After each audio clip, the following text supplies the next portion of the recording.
Cela fait quelques années qu'Apple a lancé la première génération de ses propres processeurs, qu'il a inclus dans tous ses Macs, y compris le Mac mini, surprenant tout le monde par sa puissance et ses performances, étant donné qu'il s'agit d'une puce conçue selon l'architecture ARM.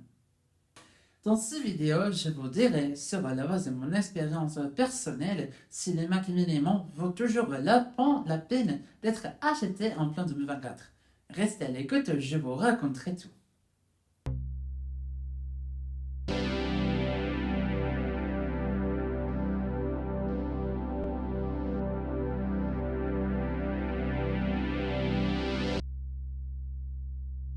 Avec le lancement imminent de la série des processeurs M4 d'Apple dans le courant de l'année, l'achat d'un Mac équipé d'une puce M1 ne semblait pas être une très bonne idée.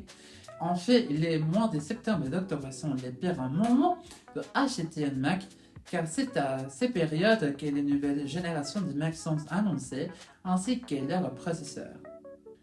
Cependant, si vous n'avez pas les bougies nécessaires pour acheter un Mac fraîchement sorti du four, je vous recommande d'opter pour un Mac équipé d'une puce de la famille M1 et c'est pour plusieurs raisons.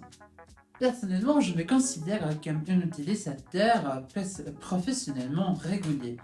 Cependant, je pense que cette différence entre les utilisateurs est quelque peu floue car il y a des moments où, en tant qu'utilisateur régulier, j'utilise certaines applications professionnelles, il y a des moments où j'ai besoin de beaucoup de puissance, même si dans la plupart des cas, ce n'est pas si nécessaire dans mon flux de travail, en fonction de ce qu'il est. Pour ma part, j'ai un Mac mini M1 avec 256 Go de stockage interne et 8 Go de RAM, plus un disque dur externe de 2 TB et c'est encore assez puissante, même si franchement c'est un peu limité pour certaines tâches. Examinons quelques cas.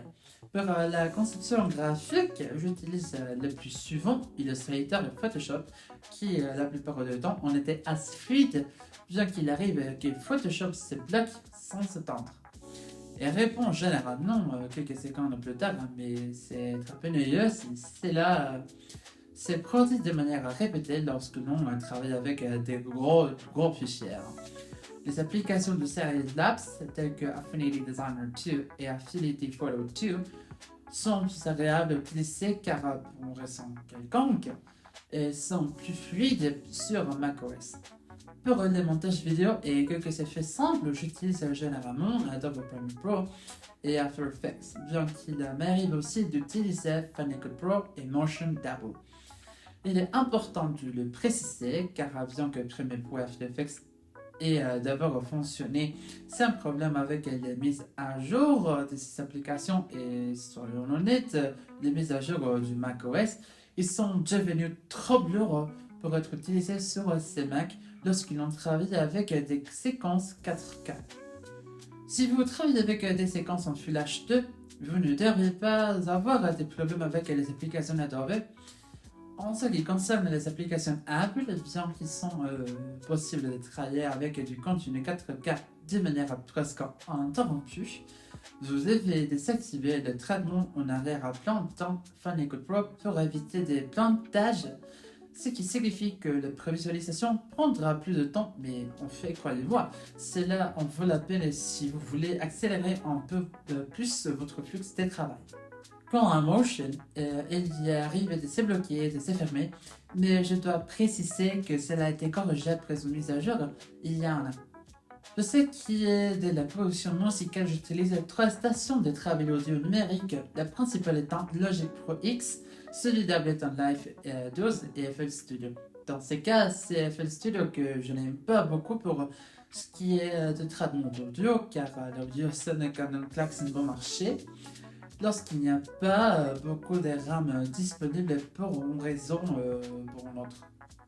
Dans les cas des Logic Pro X et d'Ableton, ces deux logiciels ont plutôt bien fonctionné pour moi, bien que Logic Pro lui-même ait planté et fermé quelquefois, mais c'est à cause des VST tiers et avec une version bêta de macOS Sequoia. puisqu'il recharge de nouveaux VST à chaque fois que vous ouvrez les programmes. En tant que producteur de musique amateur, n'utilisant pas beaucoup de pistes ou de bus, je n'ai pas vu de problème à cause de cela. Pour le travail en 3D, il y a beaucoup à dire. Il faut se rappeler que ce processeur allemand n'a pas d'accélération ray tracing matérielle et que la mémoire RAM est trop faible pour travailler sur des projets lourds avec beaucoup de lumière et de polygones. Sur ces Mac, j'essayais de travailler avec Blender, Cinema 4.2, Unreal Engine 5 et Twinmotion, avec des résultats différents. Vraiment différents. Voyons cela un par un. Dans le cas de Blender, les logiciels de création 3D gratuits préférés de la plupart des professionnels de la 3D, les résultats sur ces Mac sont variables et je peux travailler avec des scènes assez grandes qui sont disponibles sur le site web de Blender, mais l'ordinateur devient très lent lorsqu'il s'agit de travailler avec des lumières et des transparences. En particulier avec des textures comme le verre, ainsi qu'avec des textures plus complexes, comme les tissus, en travaillant avec les moteurs de rendering Cycle. Pour ce qui est de Cinema 4D, il est intéressant de constater qu'il fonctionne correctement sur cet ordinateur. J'ai pu travailler avec des systèmes de particules et des textures de substances en utilisant le moteur de rendering Redshift avec une certaine fluidité, bien qu'ils sont nécessaires de préciser que je travaille avec des cachets afin de rendre le travail fluide. Quand en Unreal Engine 5, les résultats sont mauvais, vraiment misérables. Mais curieusement, c'est là commencé avec la mise à jour vers macOS Ventura, puisque ce Mac était livré avec macOS Monterey en usine et avec ses systèmes d'exploitation, ou bien sa version, il fonctionnait très bien, mais permettant de travailler avec des grandes cartes et plusieurs des polygons, en particulier en utilisant les nanites pour la simplification des polygones des objets dans la scène.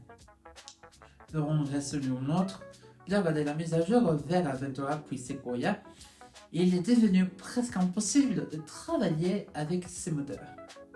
Enfin, en travaillant avec Twinmotion, les résultats sont similaires à ceux d'Unreal Engine 5, puisque bien qu'il m'ait permis de travailler avec des scènes prêtes à l'emploi, lors du rendu d'images ou de vidéos, il se bloque et se ferme, prenant plus de 10 minutes pour se débloquer, fermer et rouvrir les projets.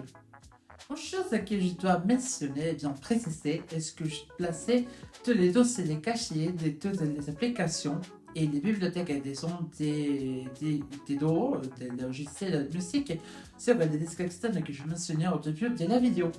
Bien qu'il soit également important de mentionner que, étant un disque mécanique en H2 et étant connecté via USB Type A, la vitesse de lecture et d'écriture est plus lente qu'il s'agissait d'un disque A état solide du USS2 et connecté via USB-C qui est également compatible avec Thunderbolt. Cela m'a permis de ne pas occuper autant d'espace sur le stockage interne du Mac et de travailler avec autant d'applications sur un ordinateur avec si peu d'espace de stockage. Bref, le Mac Mini vaudra-t-il la peine d'être acheté en 2024? Oui. Si votre flux de travail est similaire au mien, et que vous ne faites pas autant de pas de tout de travail en 3D ou des conceptions de jeux. Si c'est votre cas, c'est-à-dire que si vous travaillez en 3D et conception de jeux et que vous n'êtes pas intéressé par la ray tracing accélérée, je vous recommande d'opter par un MacBook Pro équipé d'une puce M1 Pro ou un M1 Max, car ce sont toujours des machines très performantes pour ce type de flux de travail. Merci d'être resté jusqu'à la fin. Si vous aimez mon contenu, donnez-moi un like, abonnez-vous à la chaîne et partagez-la avec vos amis. Cela m'aidera vraiment beaucoup. Rendez-vous dans la prochaine vidéo, chers Gamagers.